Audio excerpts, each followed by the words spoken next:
Namaste. Welcome to another edition of Navimash podcast. So we have rebranded ourselves as NV Conversations.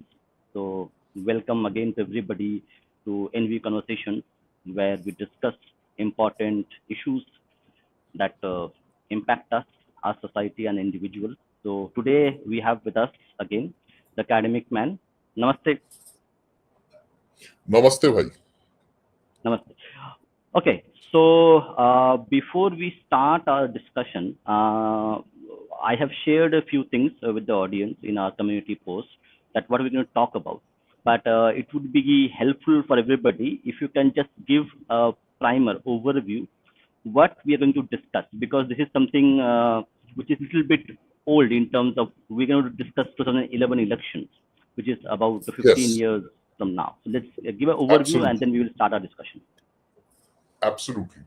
So, thank you for introducing the topic, making the thumbnail so good, and thank you for your efforts. Firstly, secondly, is that this is, as you mentioned, that this is more than a decade old. This is 2000. This is 2025. We're talking about 2011. Uh, why do we need to talk about 2011?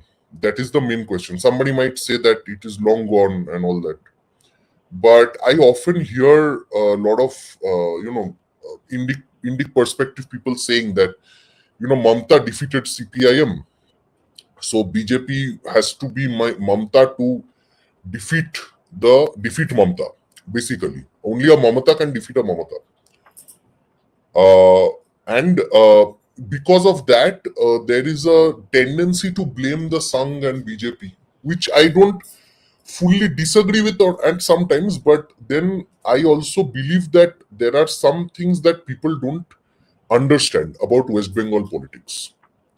People think that West Bengal is like Tamil Nadu, which is highly isolated from the center, and they have like no effects of Delhi election fall on Tamil Nadu per se.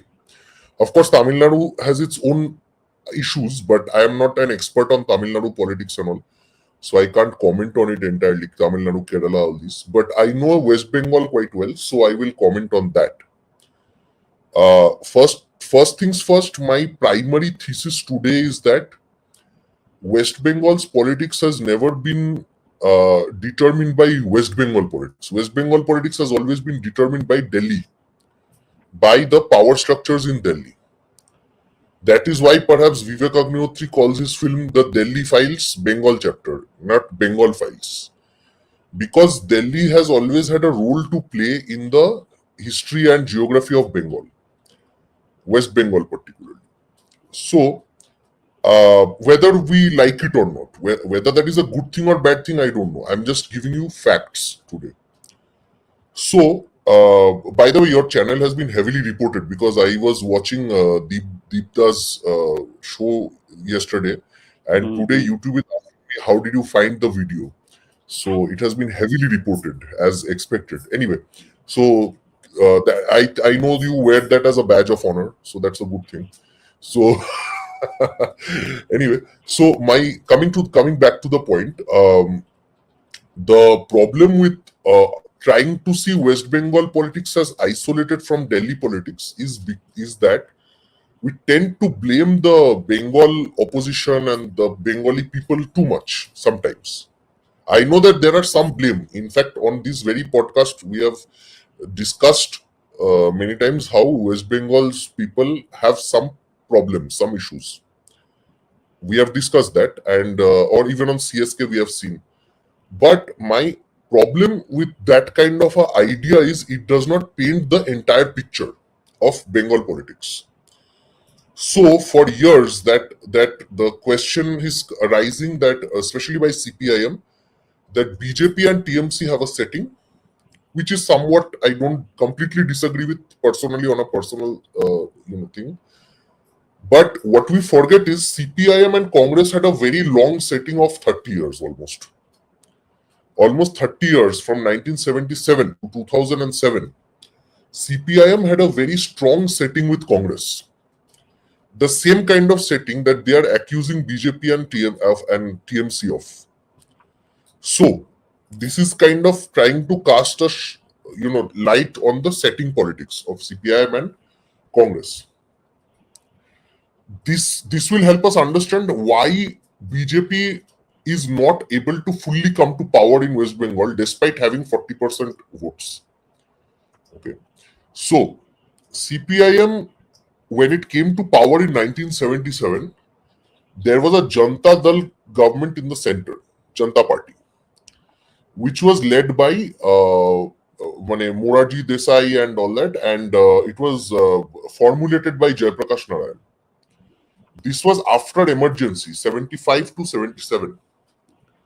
Now, what we have to remember is that from 72 to 75, the CM of West Bengal was Sri Siddhartha Shankar Rai. Siddhartha Shankar Rai was a Congress chief minister. He was the last Congress chief minister of West Bengal. Now, a lot of allegations are there. Again, this is an allegation, but it is written even in academic literature by Kenneth Bo Nielsen and others, that the 1972 elections was heavily rigged by Congress. Okay, this is not our claim. This is an academic claim, and kind of like a lot of people have claimed this. So, Congress party won that election, whatever means necessary, and there was a state suppression of the Naxal politics of the time. So West Bengal was a hot hub of Naxalite politics, which was, as we know recently again, that Naxalite politics is obviously very dangerous for the country. Okay, it is even sometimes has killed many more people compared to even other kinds of violent terrorist activities. So the point I am trying to make is that Congress was in power till 75, and then there was emergency from 75 to 77. And before 75, Congress had a very heavy hand in controlling the Naxalite movement in West Bengal, and the West Bengal government was under their control. After 77, when Jyoti Basu government came to power, now here's the thing, Jyoti Basu was actually kind of a compromise candidate in a way. Jyoti Basu was more of a moderate leftist. He was not a extreme leftist like Pramod Das Gupta and others. He was actually a kind of moderate face. He was like the Atal Bihari Vajpayee of BJP in some, of CPIM. Like how Atal Bihari Vajpayee was seen as a moderate face of BJP. Same way, Jyoti Basu was seen as a more moderate face of the left. He was a social democrat, and he had a very he had a very privileged life, and he had foreign mannerisms and all that. So he was a very gentleman type guy. Okay. Anyway, he was a great leader according to the CPIM. So then we have discussed Mori Jhapi and all that stuff. Deep Haldar has come on this show. So Deep Haldar has written a whole book on Mori Jhapi. So we know that the CPIM government was very oppressive. That there is no doubt about that. But think about it, that Congress, which was the primary opposition party, from 1977 to 1998, think about it, that is almost 20 years. Okay. मतलब कांग्रेस ने क्या उखाड़ लिया? In 20 years, Congress did nothing. Despite the CPIM closing factory after factory and destroying the education system and removing English from schools, killing refugees in Marijhapi and all that stuff, the Congress party didn't do anything to come to power. Okay. So this is a very I suspect a lot, going on in the background because of this. So what I learned was that basically there was an understanding between Srimati Indira Gandhi and CPIM during that time that you stay. So Indira made a comeback in 1980 when she was elected prime minister properly. Then she passes away in 1984. Anyway, after that there is Rajiv and there are other people, and all these people become prime minister. Narasimha Rao, my favorite prime minister, he was there.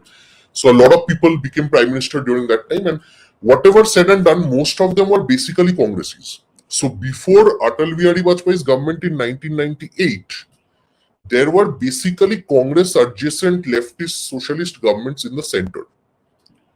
And here in West Bengal, we have uninterrupted CPIM rule, Jyoti Basu's uninterrupted rule till 1999. So 1977 से 1999 तक Jyoti Basu is ruling West Bengal. And as we know, Professor Pratim Ghatak's book, that it is the original lynch mob. Right. I know you're trying to take out some books. Yes. No, you So, carry on. नहीं, ठीक है. That's a part of the discussion. So the point being that despite the CPIM having so many problems, we see that their Congress, despite being the opposition party of the time, the primary opposition party till 1999, has no, desire to come to power in West Bengal, despite the problems of CPIM. So this is very weird. So what happens is, this is why Congress leaders are branded as tormuj or watermelon. They are green on the outside and red or CPIM on the inside. So their Congress is on the outside, but their CPIM on the inside. Basically, a lot of these leaders, the Congress leaders, the top leaders like Shomen Mitro, Sri Subrata Mukherjee, most of them are passed away now. They were accused by people of kind of having a setting with CPIM. And the central high command of Congress did not have any problems with that, it seems, because the Congress was always okay with kind of, I even heard that when Jyoti Basu and Rajiv Gandhi were in the same room, Rajiv Gandhi used to get up from his chair despite being the prime minister and Jyoti Basu being the chief minister. So in a way, like, Congress was very reverent of CPIM, and Congress kind of did not fight the CPIM in the state. Now we come to 1998, when Mamata Banerjee rebels. She is the president of Youth Congress. 1993, CPIM open fires at the Youth Congress workers. We all hear many stories about that later. I will come to that later. But anyway, 1993, Mamata Banerjee is assaulted and all that, and CPIM people, they are at power. They are in power. But 1998, something strange happens, that the Congress, the opposition party of the state, breaks into two parts. One is led by Mamata Banerjee and some old Congress leaders like Mukul Rai and others, and sometimes some Congress leaders come and go, that kind of thing. The Congress party itself is reduced to primarily Malda, Murshidabad in the north and some parts of the south, but primarily Malda, Murshidabad, Berhampur in the north. And TMC takes over South Bengal, basically Jadavpur, Kolkata, some parts of Howrah and all these places. TMC is there, active. And so what happens is, the opposition of the state becomes divided.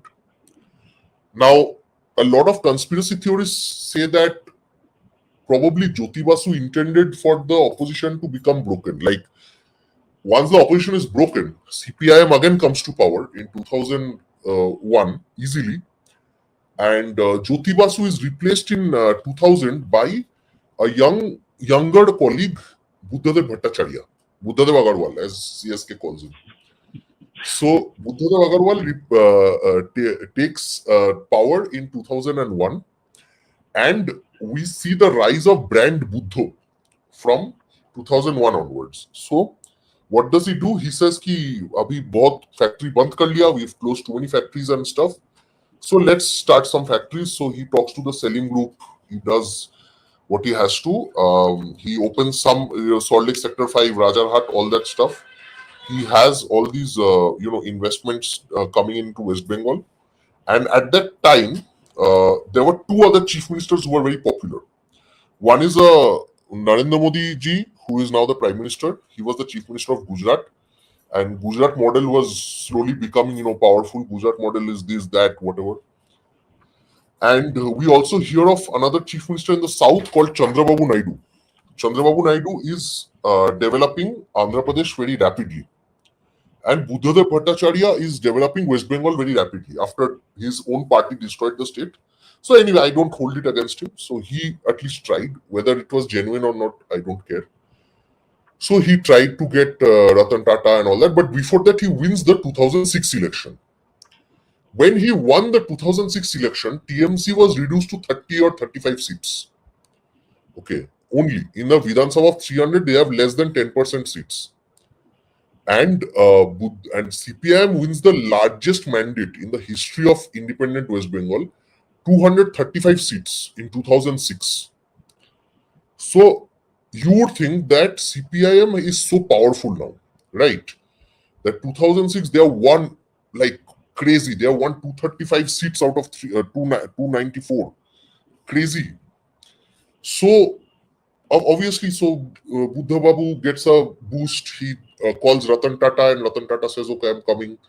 And they have a lot of meetings, and they try to kind of make Calcutta more, like investment friendly. They show that the government is invested in investment, and they can give land and resources, water, all that stuff, and whatever. The whole thing is starting. Then suddenly, Nandigram issue happens when poor farmers are fired upon by the police. And this makes a huge movement in in Nandigram. And then a few years later, there is Shingur. So 1 year or 2 years later, there is Shingur. So this is happening right after Buddha Babu takes power in 2006. What happens as a result is that, yes, this is a very good, way of looking at it. So what happened is that anti-incumbency is suddenly becoming, clear in front of people. Yes, yes, absolutely. So, thank you for this nice graphics. Actually, I really like that. So, what happens is the anti-incumbency of Buddha Babu and CPIM suddenly becomes very apparent to the people of West Bengal. Suddenly, everyone's talking about how the CPIM is so horrible, and how they killed farmers and this and that. Now, nobody who sees this was actually very kind of, they cared a lot about poor people back in the day, like in the sense that when Jyoti Babu's government did the Morichapi thing, the Shaibari massacre, the kind of the Bijon Shetu massacre, the Nanur massacre, the Keshpur thing, all of these, like I can start like talking all night about these massacres. Anyway, so we are aware. I think our viewers are aware that there were many such massacres by the CPIM and others and their allied parties during the 20 years or so of Jyoti Basu. And the panchayat elections were heavily rigged, and they were totally controlled by every aspect. So there was no opposition party in the state of West Bengal per se. Like if you would be in the opposition party, you're screwed basically. Your life and liberty are over. So that is how West Bengal was. But suddenly, from 2006, we see a change. Especially after 2007, we see that there is massive anti-incumbency. Now, this is counterintuitive to me because Buddha Babu was actually after Bidhan Rai, he was the best chief minister of West Bengal. So suddenly, what went wrong? That these intellectuals and the professors and teachers and artists and musicians and film stars suddenly started seeing Buddhadev Bhattacharya as an enemy or CPIM as an enemy. This is very strange. Now, what my mind later came to was that the Congress and CPIM had a alliance in the center till 2007. That was broken by the Kerala CPIM in 2007. And matlab Kerala CPIM was calling the shots, so they had to do it. So what happened was that the Congress suddenly lost its alliance with the left. And you will remember that Somnath Chatterjee, who was the chief speaker back then, he was made the speaker by Congress because CPIM did not demand any ministerial berths. So what happened was that Congress said that out of respect, Somnath Chatterjee, whose father was a Hindu Mahasabha leader, tragically. Anyway, so Somnath Chatterjee said that he was the speaker. Now, he refused to toe the party line. He said that this government is doing something good, so I will not So what happened is the Congress had a nuclear deal. The Congress government had a nuclear deal with the US. I think there would be technology transfer and stuff. And what happened is that uh, the CPM opposed this heavily. They said that we can't ally with the US on anything, so we are out. Suddenly, right after that, all these Nandigram, Shingur, all this stuff happens. And as a result, the left front lost 15 out of 42 Lok Sabha seats in 2009, as you have said. So this is very important, because suddenly now, after 30 years of 34 years almost of rule, the CPIM was toppled. Now this is a very important thing. The CPIM was in power for so long, but the Congress was never really against it. In fact, a lot of CPIM high level leaders and thinkers, philosophers, teachers, professors, they were often given central posts, central university posts outside of West Bengal, where they wrote books on how great CPIM was. This was done deliberately by the Congress. So there is an author called Atul Kohli. He wrote books on West Bengal and the democracy in West Bengal. You can share it. Atul Kohli, write, and you can write West Bengal books. You can see the books on Google. So what happened is the Congress kept a lot of the CPIM guys in the center. This was their understanding between them, that you stay in the West Bengal area, I will rule over the rest of India, and tum jab zarurat padega, you can give us tactical support and stuff. Setting, pura setting tha. And what happened is the CPIM was more than happy to be in this organization, because CPIM is ruling for 30 years plus in the state, so they are happy. One second. Yeah. Yeah. Sorry. Is it audible now? Yeah. Audible. Okay. So what happened is that we see that there is this proper setting between Congress and CPIM going on for all this while in the center. Till then, there was no problem. Till the nuclear deal fallout, there was no issue between. Yes, Atul Kohli, see, dekho, ye governability and all that. These are his main thesis. Okay, democracy and development in India. If you go down, Atul Kohli is writing about these things that, OUP and all that. So these books, primarily this democracy related books, his point is that CPIM is so awesome that CPIM has stable rule in the country. And he is totally, denying that CPIM actually, rules by violence and force and management, electoral management. So these are the kind of people that the BJP, the Congress and the CPIM keep in positions of power and give them, Delhi University mein post de diya, ye kiya, wo kiya, kind of, lots of foreign conferences, all kinds of support, academic and all kinds of support. Their job was to basically make the CPIM and Congress both look good.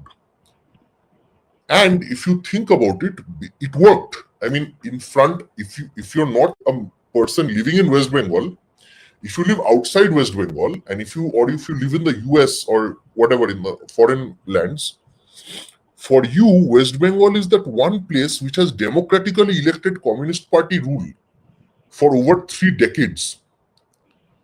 So you understand that this is total shocker when people are hearing about Nandigram and Shingur coming out in the public.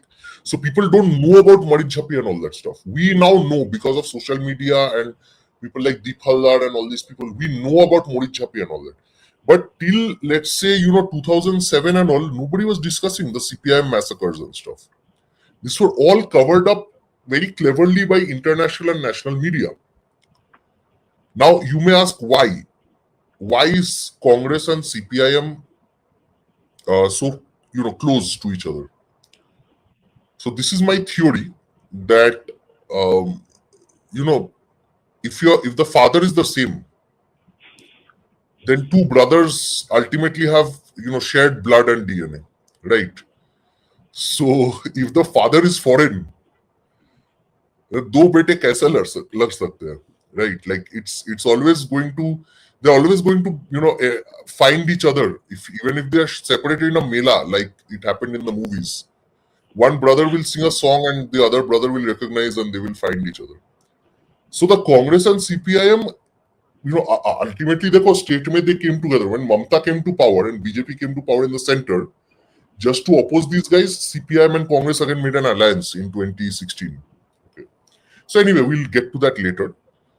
But that's the whole point, that the CPIM and Congress were never ideological opponents. The CPIM and Congress had the same ideology of socialism, leftist ideology, and both of them are crony capitalist governments. Like what Ratan Tata and all were doing in West Bengal.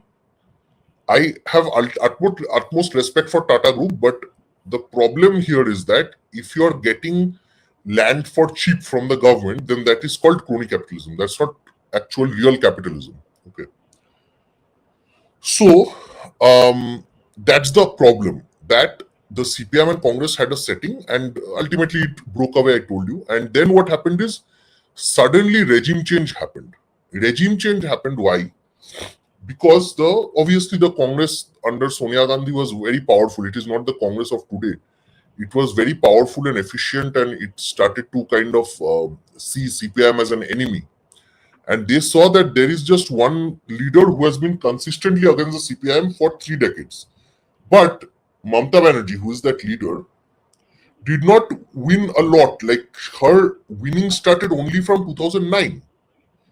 Till 2009, Mamata Banerjee was a opposition leader, that is fine, but she never really won elections per se. Like most of the elections were lost by her.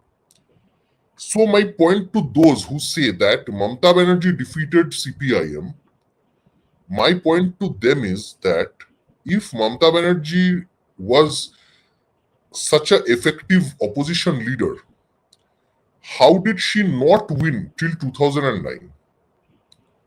How come her party was reduced to one Lok Sabha seat in 2004, I think, and only and then 30 seats in the Vidhan Sabha in 2006? If she was such an effective leader, why does she not have any support till 2009? That is the big question. That's because her methods never really worked. If you think about it, all she did was buns. She used to do hartal, this, that, like disruptive politics. And while disruptive politics seems okay, the people of West Bengal crave stability. At the end of the day, people don't like rebels. Okay, rebels seem good. It seems that sometimes it feels romantic. Okay, one time even Modi ji was a rebel, but रोज तो rebellion करने का मन नहीं करता है ना. Even Kejriwal, who was a forever rebel, he lost right now. So the point I'm trying to make is कि rebellion wala politics, it doesn't really work all the time. In a democracy, it doesn't always work. And all the rebellions that have happened all over the world, you will see that they are essentially military coups. They are essentially coups, whether it's Mao taking over China in 1940s, whether it's the Bolshevik Revolution in 1917, whatever the revolution has happened in the world, it has always been a military coup. These have not been democratically elected governments. और फिर आते ही democracy को खत्म कर देता है ये लोग. Okay, that is also there.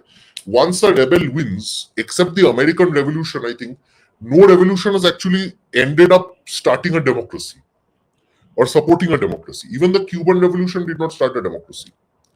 So what I'm trying to say is Mamata Banerjee coming to power was not the result of her politics. You have to understand that this kind of rebellious politics sometimes works. I'm not denying that it never will work. Sometimes it might, like जैसे केजरीवाल जीत गया था. But even then, like for most people like us who are politically aware, Kejriwal was always a joker. Okay, मतलब people think if you are always in a rebellion mode, people think that how will he be a king?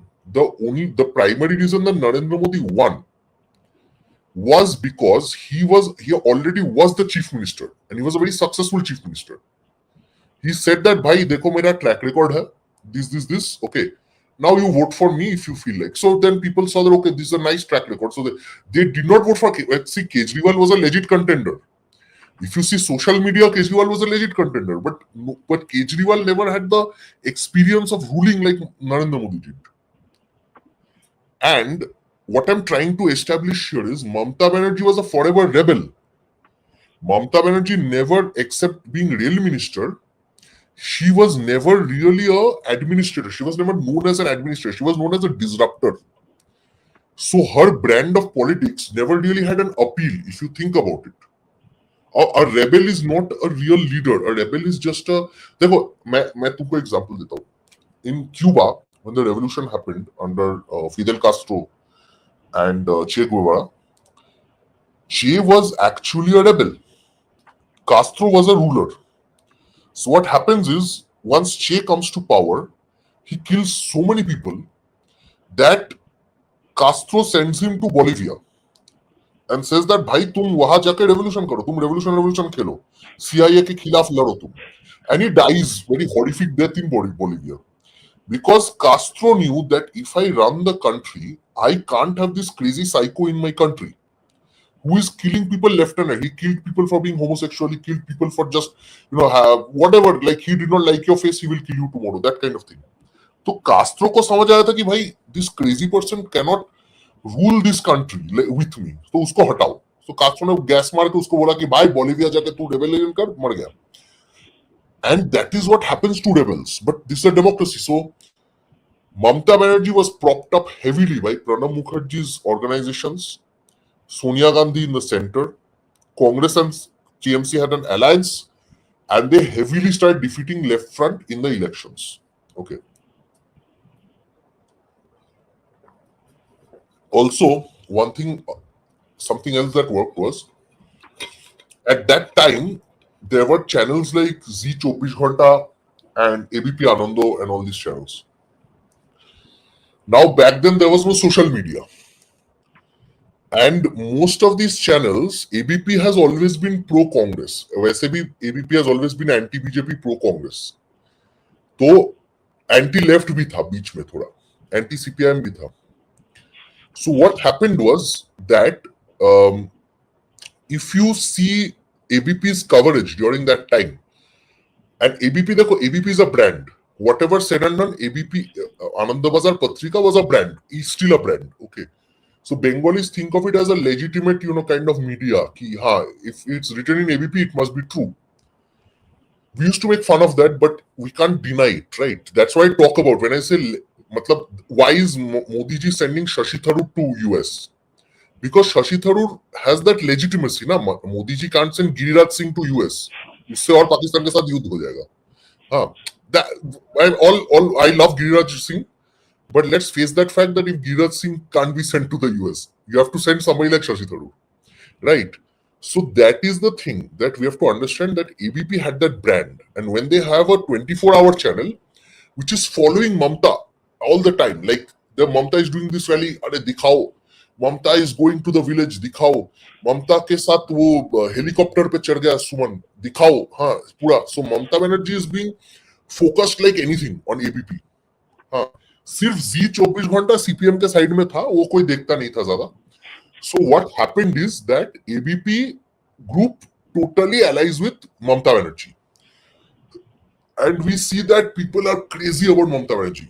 Suddenly, like after 30 years, she's in politics for 30 years, but only in 2009, 8-9, she's like, people go crazy and whatever. And then what happens is in 2009 में CPM started losing seats in the Lok Sabha, and then 2011 CPM was gone. So that is the whole point behind such a long story. Ki, till Delhi did not decide that West Bengal politics needs to change, West Bengal politics did not change. It is primarily based on the decisions of Delhi that Bengal's fate is going to change tomorrow or not. Now, I am not going to place the entire blame on BJP, because yes, there are problems in West Bengal. There is not enough understanding of ground reality, demographic change, all that stuff. I agree. I totally agree. But even then, despite having all these issues, all the problems with rigging and opposition party facing so many problems, all this stuff, despite all that, BJP is holding on almost 39% votes in the state. That is a big feat. That means that large section of the people, especially the legal people in West Bengal, want the BJP to come to power. That cannot be denied. And this is another thing, that when some people from UP and all say that Bengal may, people are stupid and all. I've seen that. I'm not against it. I myself have said it many times.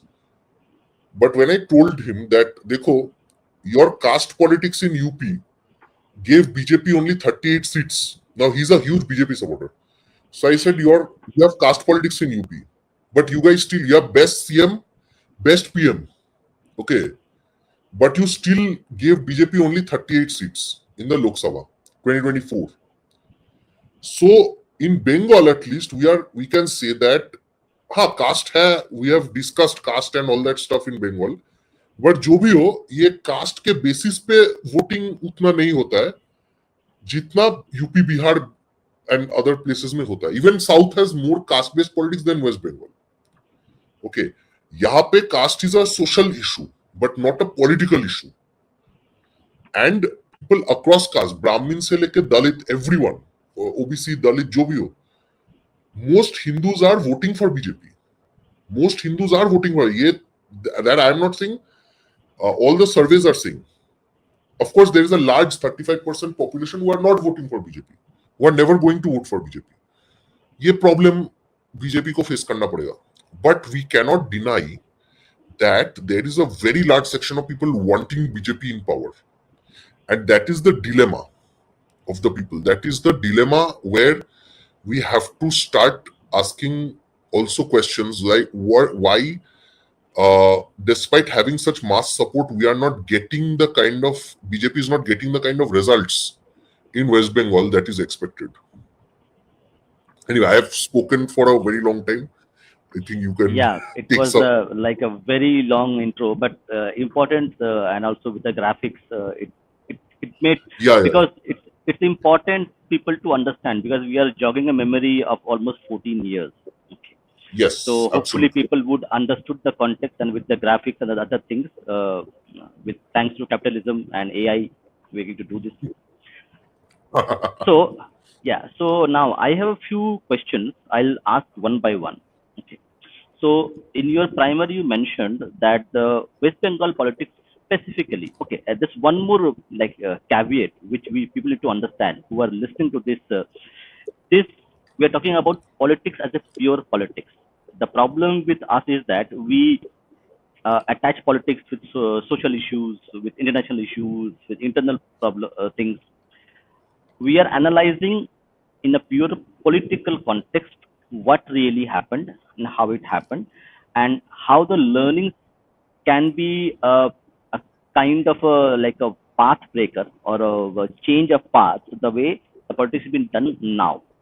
So first question that I would ask is, your primary contention is that the politics of West Bengal is influenced massively by the who is ruling at the center.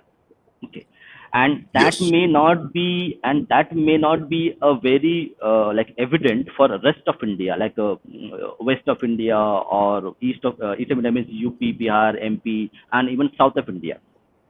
But this Yes. east of India, including northeastern states, and that is, I think people who have tracked politics, you would know that generally governments in East India, except UP, okay, and Bihar, you West Bengal, Sikkim, and all the northeastern regions, the governments heavily relied on the center for their funding and all the other things. So this linkage, this invisible linkage, which is not evident in the politics the way it is run, but even people find it and analyze it, they will know that it is there. So for the audience outside West Bengal, okay, or maybe who are listening to this outside West Bengal and northeastern states, could you just give a specific like anecdotes that could actually give suffice that okay, the politics of West Bengal is actually controlled in larger parts by the central ruling, and how it actually affects the economy and the political outcome of the election. Northeast, right? We have heard a lot of rebellion movements in the Northeast. Manipur, Dekho, Mizoram, Nagaland, all these things, right? But you will notice that whenever there are elections in the state and the center, there's a tendency for Northeastern parties, local parties, to ally with BJP or Congress, whoever is in the center. But after 2014, suddenly most Northeastern states turned saffron. Why? Because the local parties know that if I have to stay in power and if I have to give some whatever thoda sa ye wo develop, actually Northeast is developing more now compared to last 70 years, but jo bhi ho, the Northeast, it has always heavily relied on, jaise you said, ki, on the center for resources and kind of funding and all. And this massive change came mostly after 2014, when most of the local parties allied with BJP or BJP has taken over Tripura, Assam, Manipur, other states. Matlab BJP has, or you will see massive, like even the local parties suddenly merge with BJP, or they like Conrad Sangma, all these people, they kind of suddenly become allies of the BJP and do all, because they know that we are in such a precarious position. We need to rely on the center for all kinds of help and logistical support. So there is no option but to ally with the center. So in a way, the Northeastern people are actually cleverer than the people of West Bengal, because Northeastern know कि हमको tax के पैसे से we need to fund our roads and whatever development, capitalism जो भी हो, we have to do it. But people of West Bengal don't understand. I guess people of a large part of West Bengal do understand, but a large part does not understand or fears that if we rely on the center, then we have other issues. Okay, they are fed this bullshit that if we rely on the center, then the center will take away our autonomy. Okay, yes, that we know that language politics and all that stuff is given. People's brains are chewed all the time by some kinds of people. So ये तो होता ही रहता है. But it is true that, as you mentioned, that anecdotes. So West Bengal, as an anecdote, I already gave you. So if you think about it, even Bihar, when there was Lalu's regime, Lalu was mostly powerful when Congress was in power. If you think about it, Lalu's regime fell only after the BJP government came in the center during Atalji's regime. I think Nitish Kumar became the chief minister of Bihar right after that. Nitish Kumar became chief minister first time when, can you somebody just jog my memory then, or you can just show me. First time Nitish Kumar became CM. Okay. And I think there was also governor's rule, and then he was properly, like he won the proper election with the help of BJP. And we all know that he was with Sushil Kumar Modi, and then later on, after 2014, he had a fallout with BJP. And then again, he went to Lalu, and then he realized that Lalu is chewing up his party. So he again went back to BJP. So Nitish Kumar has been there, but Nitish Kumar has been like the one of the longest serving chief ministers in the history of India. And he has done it primarily with the help of the BJP at the state and the center. Yeah, so without 2015, 2015, he is serving as a chief minister. No, that you're saying that after BJP, like after Modi ji came to power, but he was CM even before that. Yeah. When he displaced Lalu, and he was called Susashan Babu, if you remember, like Yes, yeah, correct, absolutely correct. he was called Susashan Babu, and he was, I think, made railway minister by Atalji's government, if I'm not mistaken, later on. Something like that. I am not very well versed in the history of Bihar of that time, but as far as I remember, Nitish Kumar was a great administrator, and he was certainly better than Lalu.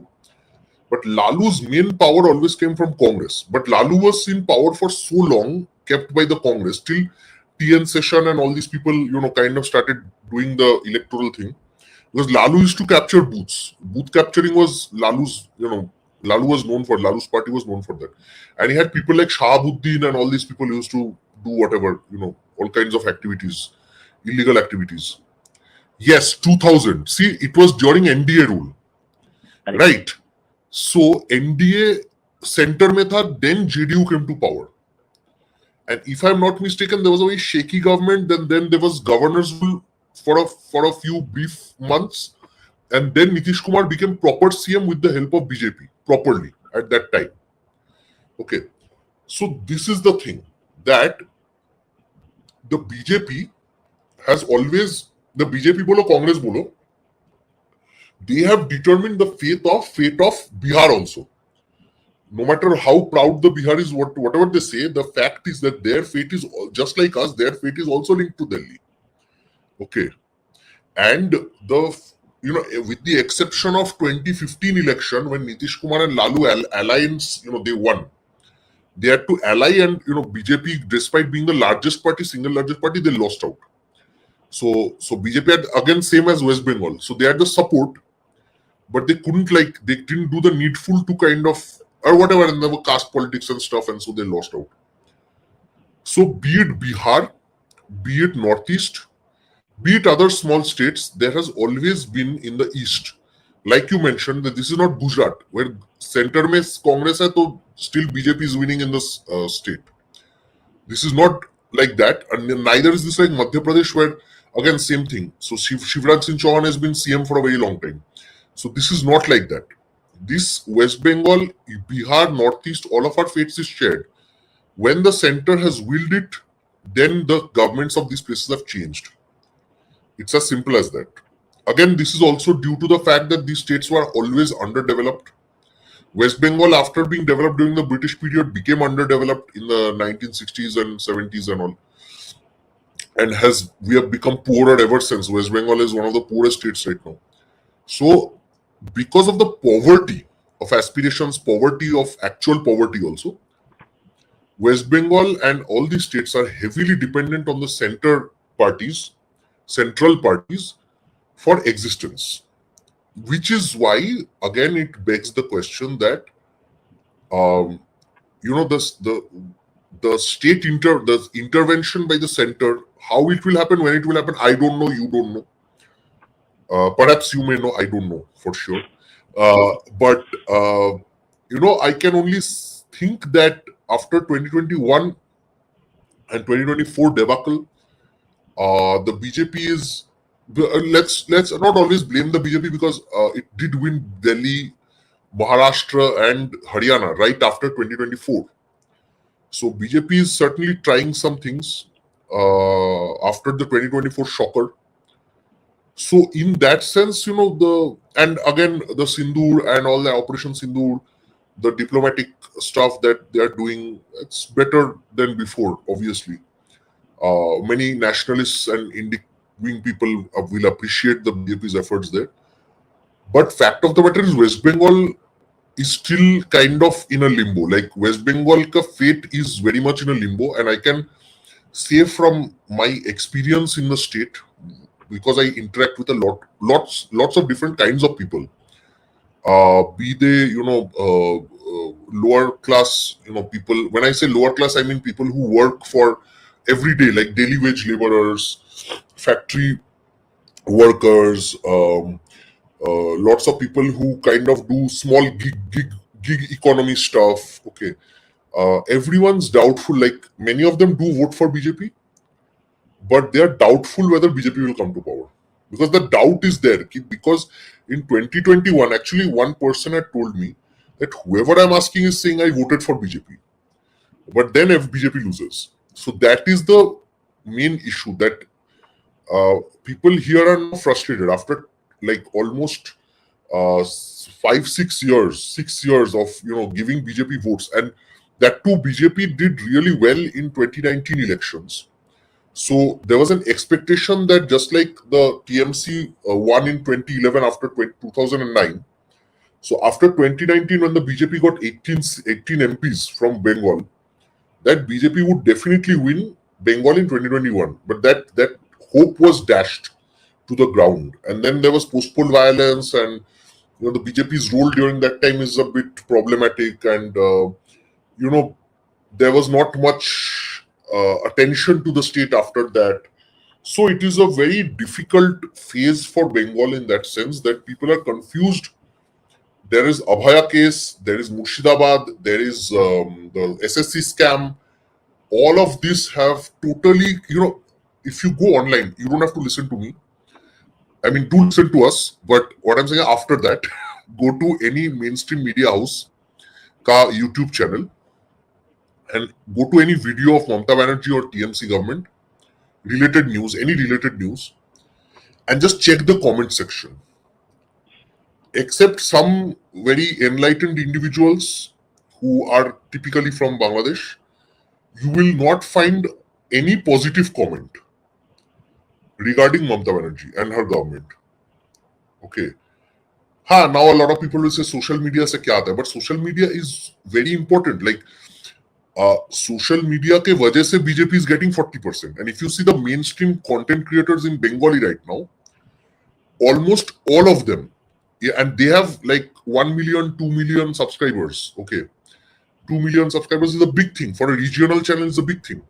So 2 million, almost 2 million subscribers. These people are all against Mamata Banerjee's government. All of them.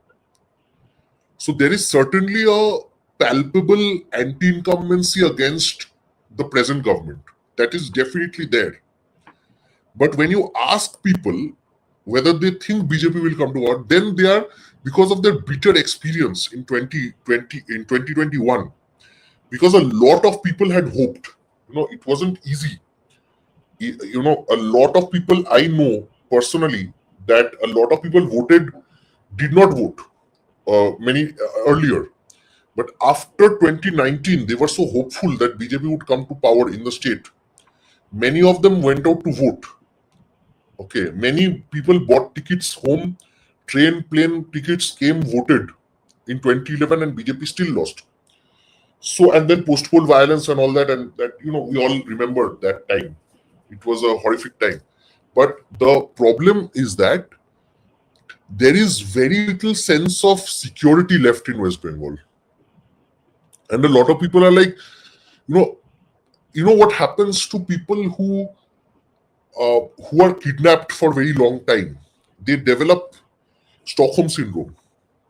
What happens during Stockholm syndrome? Basically, in Stockholm, a lot of people took over a bank, a bunch of robbers, and the women in the bank, they started falling in love with the robbers because they thought that they are actually nice people.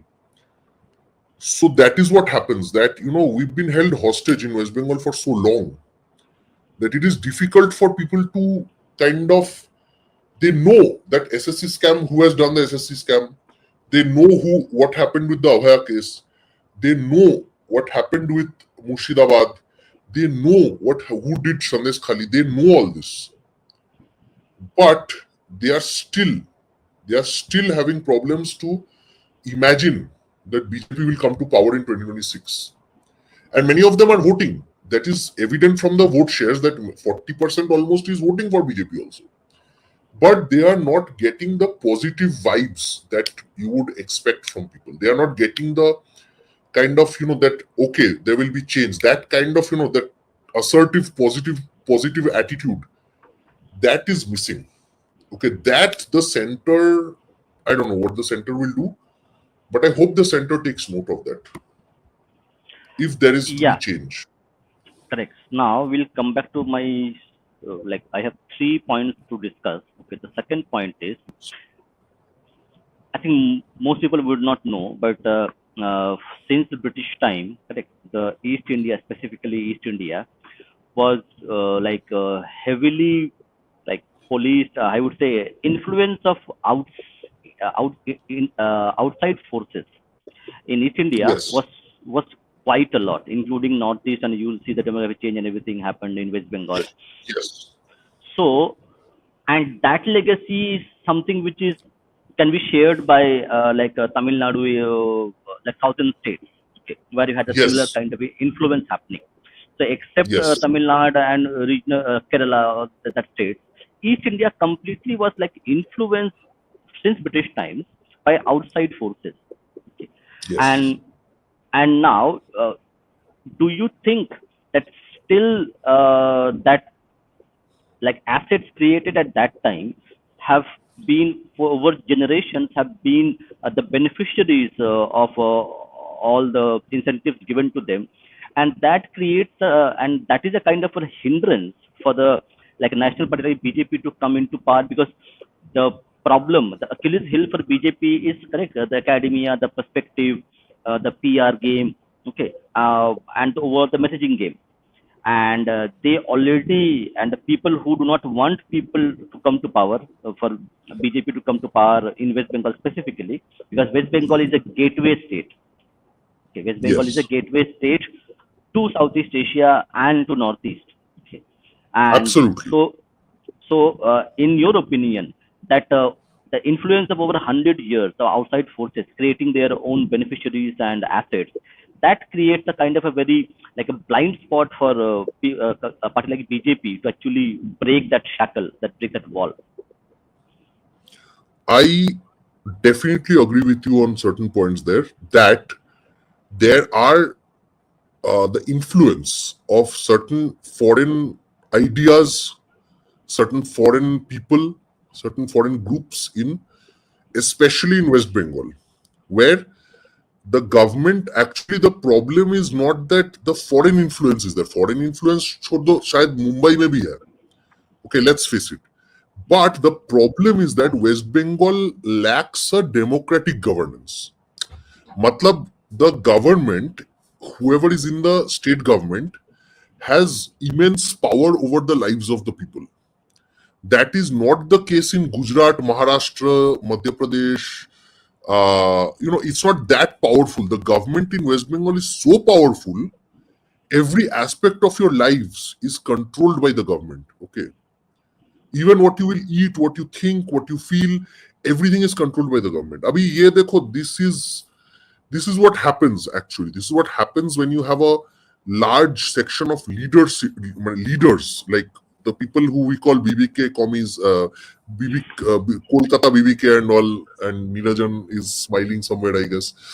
So if we think about it, that the Kolkata Bhadralok people, the intellectual class, that is certainly against, that has been against progress. This is not a new claim by me. I think this is evident from what you're trying to say. You just said it in a better, more gentle way than I am saying.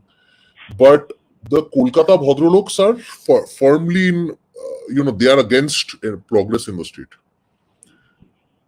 The problem that I am trying to highlight here is that even when that is the case, take lessons from somebody like Indira Gandhi. Indira Gandhi did not give a damn about regional politics when this 1970s started. When she saw that Naxal politics ho raha hai, my government might be in trouble. Okay. Barbarika Smriti making a funny point there. Anyway. Yes, sorry, I did not mean it that. Neerajan is so absent these days that I don't even know where he is. Anyway. So, chhod do. So you have to take a leaf out of Indira Gandhi's playbook. Indira Gandhi knew that her government might be in trouble. So what she did was she totally, matlab, imagine that uh, the 1972 elections. Just imagine how they control, how Congress controlled from the center. तुमको उससे, you will understand from that, you will get it from that when there is a threat, the central government has done whatever in its power to kind of control the state. Abhi dekho, it has been whatever our misfortune that she also declared emergency, and right after that Janata Party came to power, and the Congress had an understanding with CPM. We all understand. Actually, the CPM was even against Naxalites. The Naxalites hate CPIM more than Congress. Okay, because the CPIM was actually kind of like a party which kind of backstabbed them in many ways. Okay, so wo chhod do. That part is for another day for us to discuss. But fact of the matter is that Indira Gandhi did do it when it was necessary. If people in the center feel that West Bengal is having problems with internal security and all, then I don't know. Perhaps they have some plan. I don't know. I don't want to say it on the channel. Certainly, there is Bangladesh right beside West Bengal. That is a very worrisome issue. Certainly, West Bengal has had a political violence issue, human rights issue, infiltration issue. These are definitely issues. I am not saying these have all been pointed out by central government ministers and state, even sometimes state opposition party members. So they have all pointed these out. Sometimes even the CPM has pointed it out. Okay. CPM can, this is why CPM never dies. The moment I said CPM, Abhay Agarwal is saying CPIM. Okay, that's why CPM never dies. Okay. So that is the problem, that I agree with you that there is a section of people in the state, a large, very, very powerful section, not large section, but powerful section of people who control the thought process of the people. But I'm telling you also that in the age of social media, thanks to capitalism, social media and all that, this has undergone a massive change. Okay. There are channels like Hotat Jokhon Utlo Kotha and all. If you see the recent videos, so matlab, if you see videos from 5 years ago, the same channel, it was promoting no vote to BJP. Okay. It was promoting leftists. Right now, it is highlighting Murshidabad and all with very emotional stories about Murshidabad and all that stuff. Okay. All the anti-TMC stuff it is promoting. High Court to every day High Court points. I am not saying that High Court, every judgment that you read of the High Court will say this same thing. Ye issue hai, wo issue. All the issues that I mentioned have all been mentioned by High Court. Almost every second day it has been mentioned. So all these are issues. Now, yes, we can keep blaming the BBKs and all that stuff and in Kolkata people and all that. But we have to understand that this is not 1970. Now the government does not run Doordarshan. Okay. Social media is the biggest weapon of any group. Any group that wants to come to power or is in power, social media has the highest power in the world right now of changing the minds of people. How else do you think BJP gets 40% votes? Because BJP did not have actually a very, what happened is Dilip Ghosh and all worked organically. Like BJP workers were working organically. But in a large way, social media heavily oriented the people against TMC in 2019. That is also why BJP, kind of did so well in 2019. Okay. I have one, I think you can take the second last comment by Abhay. Okay. Yes, I am telling you one thing. A lot of people say that BJP is not building its organization in West Bengal. This also I have a problem with. Okay. Can you tell me that if today, let's say you come to West Bengal and you raise a BJP flag, what will happen to you in the middle of the street? Like nothing good will happen to you, basically. Okay. So a lot of people say that BJP is not building organization. Organization banayenge kaise? This is not a state like Gujarat and all where anyone can start a rally, you can do whatever, you can speak your mind, jo bhi ho. This is not Madhya Pradesh, Gujarat, whatever, these UP and all. Okay. In West Bengal, if you raise the flag of opposition party, you are over. Your life is over. Okay. That is the reality of West Bengal. So वहां पे जाके you cannot have a organizational politics like you can do in Madhya Pradesh or Gujarat and all this stuff. You can't have that. And that's exactly Abhay is coming to the point that is why external intervention is important. Now, I am not saying it has to happen. I am not going to promote that. But I am saying that whenever there has been change, that is the whole point of this podcast, that whenever there has been change, I'm going it to has just happened. interject. I'm going to interject and show you something which I think we have been talking about a lot. And for the first time, I heard it in the national media. So let me just share it to everyone. I'm just going to pause them because this is interesting. I think a lot of people might want to hear this. Okay, let I make it full. Okay, but it is ANI, so should I play it ANI? तुम बोल दो भाई. Don't show it. Okay. बोल दो. Correct. 50 lakh का Okay. Phone आ जाएगा. छोड़ो. Yeah, actually no. I can mute the sound, so that would okay. Leave it alone. So Kangana Ranaut has Just tell us. said in Just tell us. Kangana Ranaut has said in her bites that West Bengal is not West Bengal is South Korea. Sorry, North Korea. North Korea. She has mentioned South that Korea बन गया तो अच्छा ही होगा. yeah. So she said like it's not North Korea, so please release her. So she has mentioned this North Korea word. I don't know where she got it from, but I was surprised. Like she is saying West Bengal is North Korea, and say, okay, that's interesting. Yeah, absolutely. And I, to their credit, to Modi ji, Amit Shah's, whatever, whoever is running these things, to their credit, certainly people have started speaking up about West Bengal and the problems with West Bengal recently.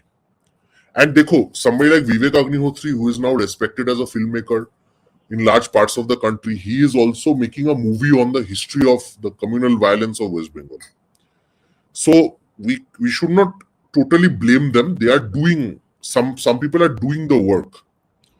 And some people like, BJP MP bolo ki ministers, they are definitely speaking about it. And even local YouTubers are also now forced to speak about it in many ways. That is where we must understand that it's not always the blame of the center, but the game is different here. Yeah, so last point I'm going to take, and then we're going to take some audience questions. We have few of the questions. So the last point I need to make is that you had mentioned that it was the center's intervention from Sonia Gandhi's led UPA.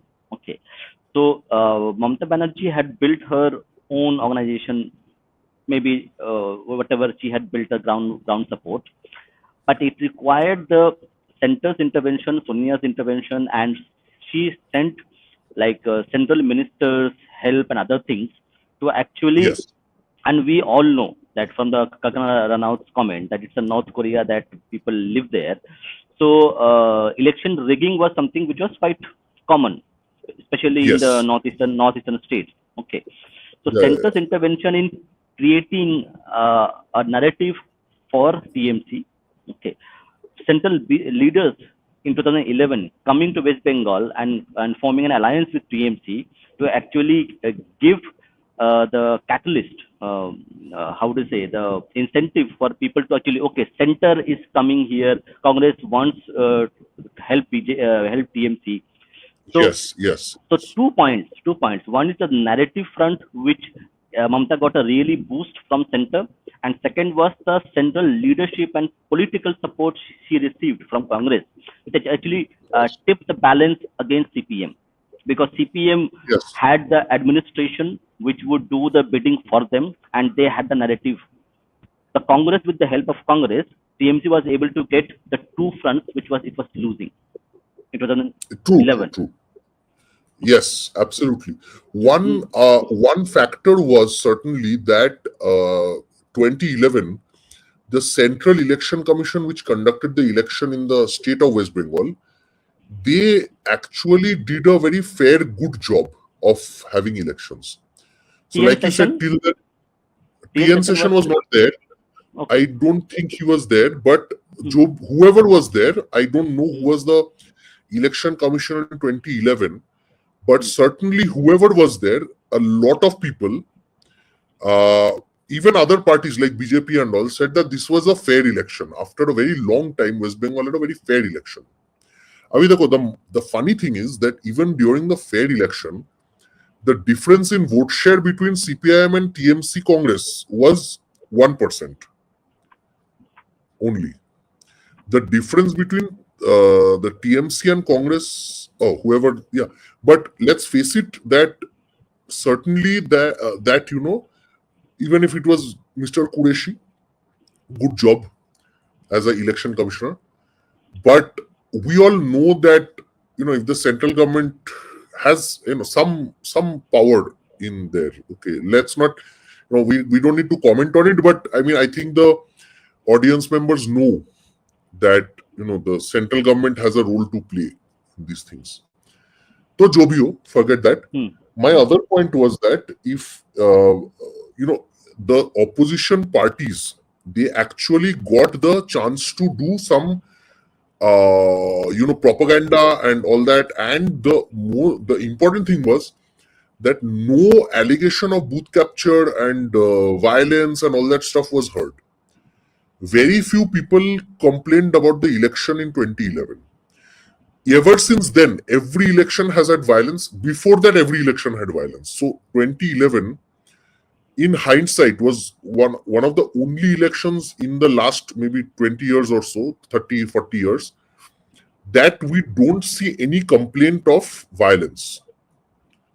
Not much, very few, very few murders and this and that, which is very uncommon in West Bengal. So that is also another part that that we have to learn, that 2011 election commission was worked very well, whoever it was, Mr. Qureshi or whoever. So TN session had already shown us in the case of Bihar that a strong administrator can make a huge change in the lives of the people. So that's there. Yeah, so we'll finish our discussion with one point that you had mentioned, that if the center wants, okay, center was in Congress was in power, correct? From the 19 when the CPM took hold of power in 1977, Congress was Yes. perpetually in power. But Yes. but what Sonia Gandhi did in 2011, it was not done prior to 20 years, I mean 25 years. Yes. So Yeah. that is the crux of the argument that we are trying to form, is that the, the ground politics, the ground reality of politics in eastern states, specifically West Bengal, is something where your ideological stance may be very good in general, but that cannot stand when you are dealing with a North Korea like regime. Yes. So, Absolutely. yeah, so 10 minutes to you. Give us a few suggestions uh, that center should do that might help the central government to do better in the 2026 election. तुम हमें मरवाओगे basically. You will. Anyway, chalo. Sarmishta.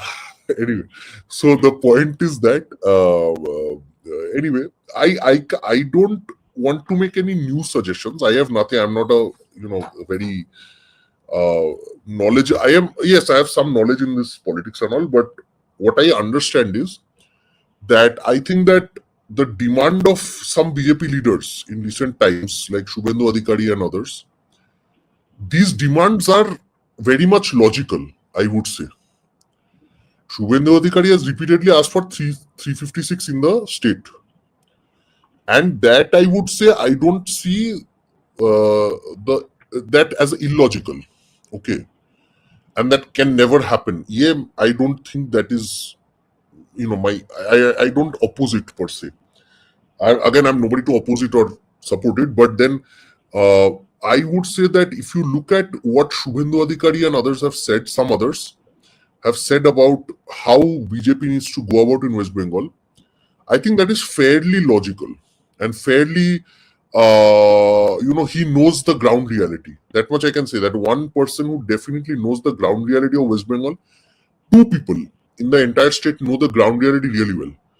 One is in Navarno, one is Mamata Banerjee, one is Shubhendu Adhikari. Okay. Now, Mamata Banerjee is a very good politician. She is not a good administrator at all.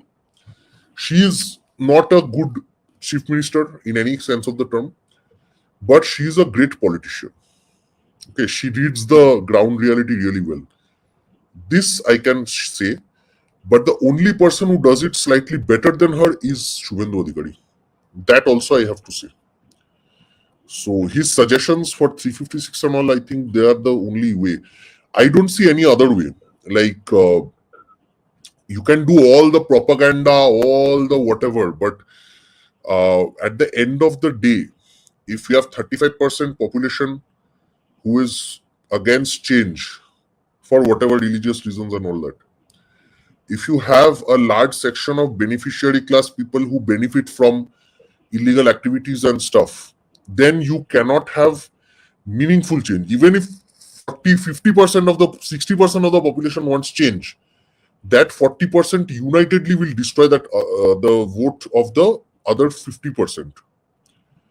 So that is the problem. And one issue that nobody talks about is Hindus are an aging population. Okay. Peacefuls are the opposite. They are a young population. So if you think about that, that is a huge factor as to why democracy does not always work in that sense. Like even if you have support and all that, a lot of people don't go out to vote. And they are primarily Hindus. And the other community do not have to worry about that. That is a huge factor that nobody mentions. So I see it in Kolkata and many other places that there is a young population is missing now. They're all in Bangalore and Hyderabad and like people like you who are working outside. And there are people who are old and they can't even get out of their bed. So they are alive, they are voters, but they can't even go to the voting booth to vote. So these are these are realistic issues that somehow need to be managed and, figured out. And this is very important because we are missing out if abhi we are a young population, but within a few decades we will also be an aging population, okay, in India. And most of the aged people will be Hindus. That also I can guarantee. If that is the case, we will have to find a way to get older people involved in democracy. If it means that taking the EVM to them somehow, online vote casting through Aadhaar, biometric scan, something, I don't know. I don't know how it will happen. But it can be done. I believe the technology is there. It can be done. जैसे government servants करते हैं ना, like the ballot वो क्या बोलते हैं, envelope में ballot डाल देते हैं government servants. So even that can be, I don't, postal ballots and all that for 75 above or 70 above people. You have to think of these things. Otherwise, the demographic dividend of India will come to an end within 20-30 years. Okay. And Bengal mein to already khatam hai. Bengal's demographic dividend is over. So we have to understand that these are going to be problems in the near future that are going to affect. मतलब ऐसा ना हो कि BJP has done all the propaganda, all the not just BJP, like any party that wants to change the country for the better has done the propaganda and everything and worked hard and everything, and simply because they couldn't get old people to the booth, they are losing. Okay, this is a small factor, but it's certainly an important factor. Chalo, questions le lete hain. Yeah, let's take questions. So we have the brilliant question from Abhay Agarwal. Okay, he needs the award for this. Do you think it was easier for Bengal to transition from CPM to TMC than it will be BJP, as ideological shift is massive in the latter case? Very good question. I like this question a lot. Yes, as you understood, the TMC and CPM don't have very different ideologies per se. But what TMC has done is TMC has destroyed the facade of ideology. In TMC's time, there is no ideological politics in the state anymore. It is absolutely based on booth capture and this and that, and muscle power and all that. So it has little to do with ideology anymore. What people like Shubhendu Adhikari and all of them have done is they have made Hindutva a household issue. मतलब earlier it was like a Savarkar ने कुछ बोला है, that guy did that, whatever, Guruji has written this book. Now it's not that. Now it's like your house is in danger. That aspect has actually become more popular. So I will say, thanks to TIA, actually, in a very weird way, by doing appeasement politics, Mamata Banerjee has actually given BJP's ideology a boost in the state, which would have been absent in the CPM's time. Okay. So CPIM se TMC, while the ruler's ideology is the same, the people who are being ruled, their ideology has already shifted more because of TMC. मतलब CPIM के time में there was a fake secularism where CPIM leaders used to pretend to not care about religion and stuff, and did the appeasement politics on the side.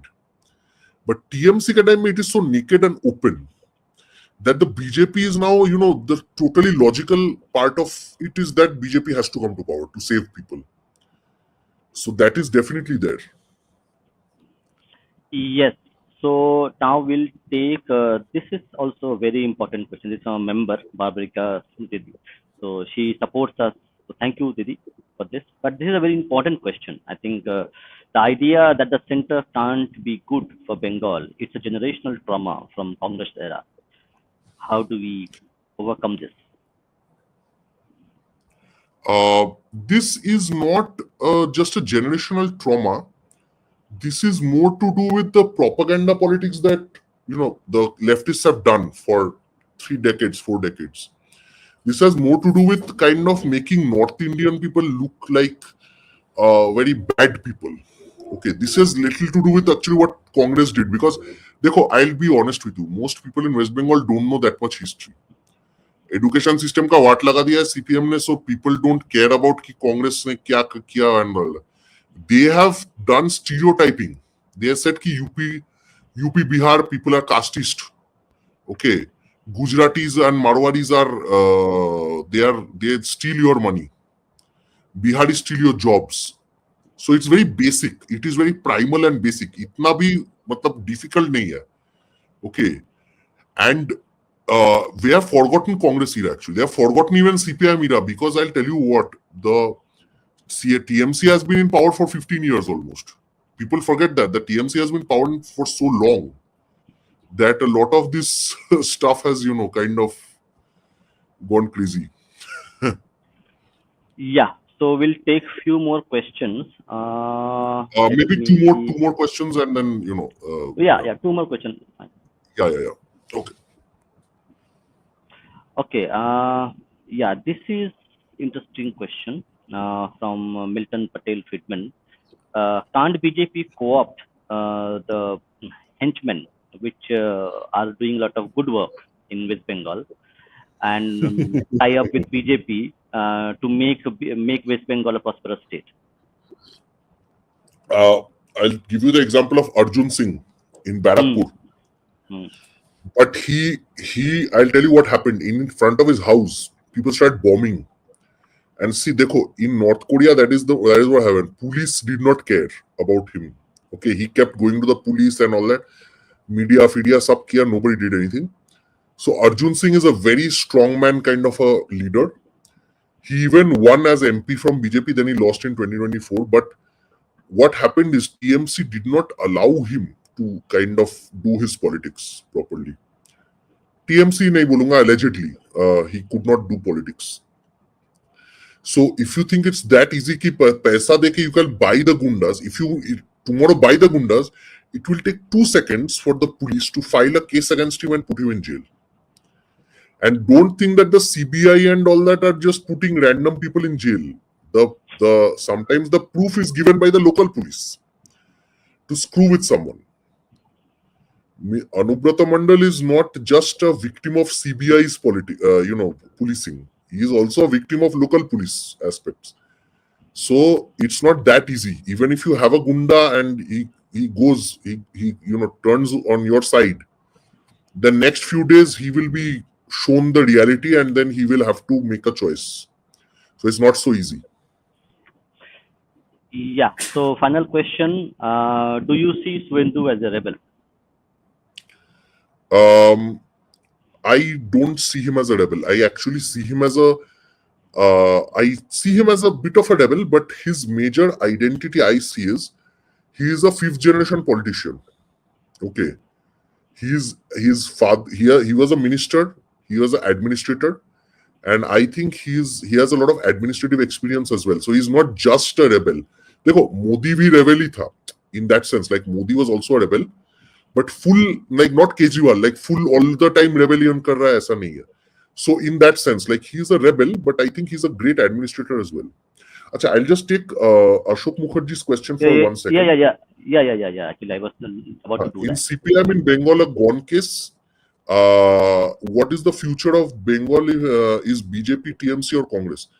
CPM is not a gone case. CPM is helping the TMC by cutting 4%, 5% of the votes, Hindu votes. No Muslim votes for CPIM.